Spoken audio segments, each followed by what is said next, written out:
Hello everyone, I'm Aaron Simmons. This is Philosophy for Where We Find Ourselves, April 25th, 2020. Anxiety is high, frustration is rampant, and we are all becoming increasingly isolated because of the social distancing practices that are absolutely necessary at this difficult time.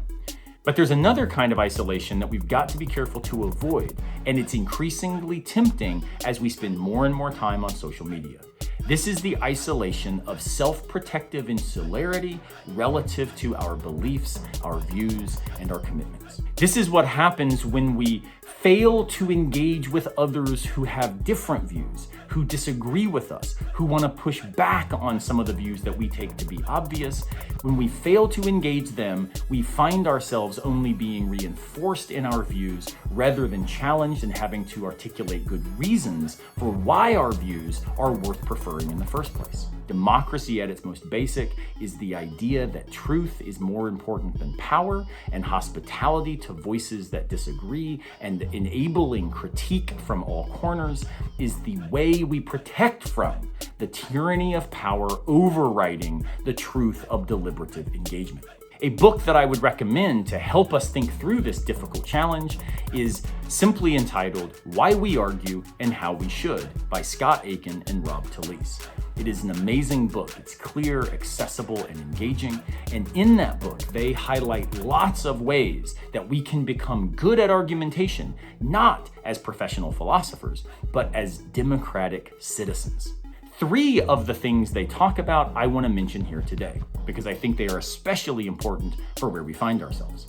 First is the fallacy of the argumentum ad hominem. What that means is that we attack people rather than ideas. We have seen this fallacy recently when some national leaders have been pressed by reporters on difficult issues. And instead of responding by saying, here's why that view is false, here's why the question runs into these objections, the response is simply to attack the reporter, to call them nasty. Any of these moves are actually a dodge relative to the importance of truth-seeking because it's about reinforcing one's own ego by dismissing the person who objects rather than owning up to the seriousness of the objection itself. The second temptation we should avoid is the fallacy of straw man argumentation. This is where we seek out the weakest version of a view we reject, and since we can defeat that weak version, we claim to have been able to defeat all the versions that are available. But if we love truth, we will seek out the most robust, most defensible, and most plausible version of that view so that we can make sure that if there is something going for it, we can take it seriously rather than simply quickly declaring victory when we should be open to objections that help us cover our own epistemic gaps. And finally, the idea of group polarization.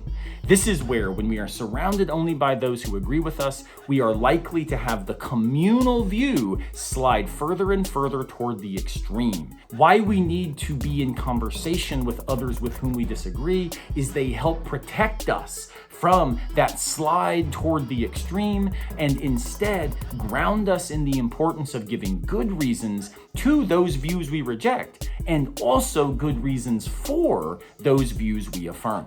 We must avoid attacking people rather than arguments. We must seek out the best representatives of views rather than the weakest. And we've got to find ways to put ourselves in conversation with others who are going to ensure that we do not simply slide to the extremes. Deliberation is difficult. It is easier just to be reinforced in one's own position. Because democracy matters, we have got to be up to the task of genuine argumentative engagement. May we today find ways to welcome the objections from all sides as we deepen our commitment to democratic life as a shared practice of truth-seeking.